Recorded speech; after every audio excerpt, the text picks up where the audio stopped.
देखिए, अभी हम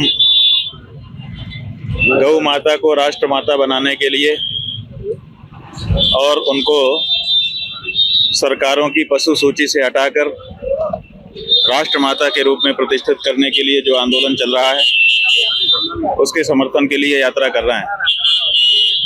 गोरक्षपुर गायों की रक्षा के लिए कोई केंद्र किसी समय का था, वहां जाकर के वहां पर गोरक्ष पीठ में गोरखनाथ जी महाराज से गौ रक्षा के लिए बल प्राप्त करके अब हम काशी के लिए प्रस्थान कर रहे हैं।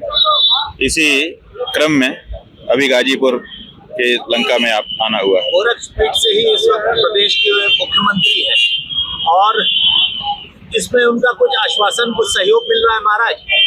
देखिए, जो भी सनातन धर्मी है, हिंदू है, उसके लिए अगर धार्मिक दृष्टि से कुछ भी महत्वपूर्ण है तो सबसे महत्वपूर्ण गाय है। जो भी सनातन धर्मी होगा, हिंदू होगा, वो गाय के बारे में नहीं खड़ा होगा ऐसा हम सोच भी नहीं सकते। हाँ, बात हुई कुछ उनसे, आश्वासन नहीं, मिला? उनसे हमारी मुलाकात नहीं हुई। हम तो गोरक्ष पीठ गए थे, गोरखनाथ जी महाराज से हमारी मुलाकात हुई, उनका दर्शन हुआ, उनका पूजन किया, उनसे बल प्राप्त हुआ, वही मूल है। ज्ञानवापी पे आपने एक आंदोलन किया था महाराज, उसके लिए क्या योजना है आगामी? वो हमारा मुकदमा न्यायालय में लंबित है। हम चाहते हैं कि जल्दी से जल्दी उसकी सुनवाई हो और वहाँ पर भगवान की पूजा अर्चना शुरू हो। महाराज, अयोध्या हो गया, मथुरा के लिए क्या योजना है? देखिए, अयोध्या हो गया, इसका फल क्या हुआ? यही हमारा कहना है कि अगर अयोध्या हो गया है और वहाँ राम आ गए हैं तो राम के आने का फल होना चाहिए। राम के आने का फल अगर ये होगा कि देश में गौहत्या बंद हो जाएगी तो कृष्ण उनको लाने का भी चाव लोगों के मन में उत्पन्न होगा। अन्यथा राम आते रहें, कृष्ण आते रहें, अगर गौहत्या होती ही रहेगी तो राम के और कृष्ण के आने का क्या मतलब है? इसलिए अगर राम आ गए हैं तो राम के आने के बाद, कम से कम राम के आने के बाद इस देश में गौहत्या बंद हो जानी चाहिए।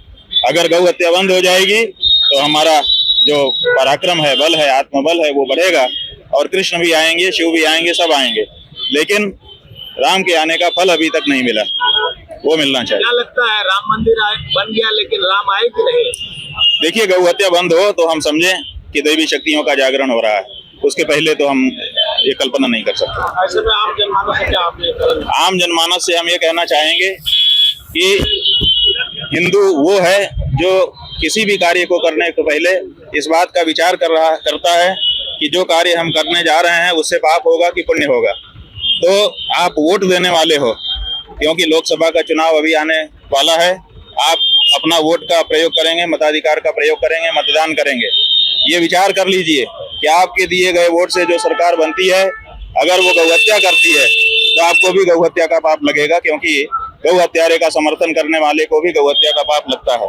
इसलिए इस बार का मताधिकार का प्रयोग अगर सच्चा हिंदू है तो उसको इस विचार के साथ करना है कि हम उसी पार्टी को, उसी कैंडिडेट को वोट देंगे जो चुनाव के पहले शपथ पूर्वक घोषणा कर दे कि अगर मैं जीत करके संसद में गया तो मेरा पहला काम होगा गौ माता को राष्ट्र माता बनाने का और गौ हत्या को अपराध घोषित कराने का। उसको तो वोट देने से गौ रक्षा का पुण्य मिलेगा। और अगर ऐसा न कह पाने वाले दल को या व्यक्ति को अगर वोट दिया हिंदू ने तो उसको गौ हत्या का पाप लगेगा।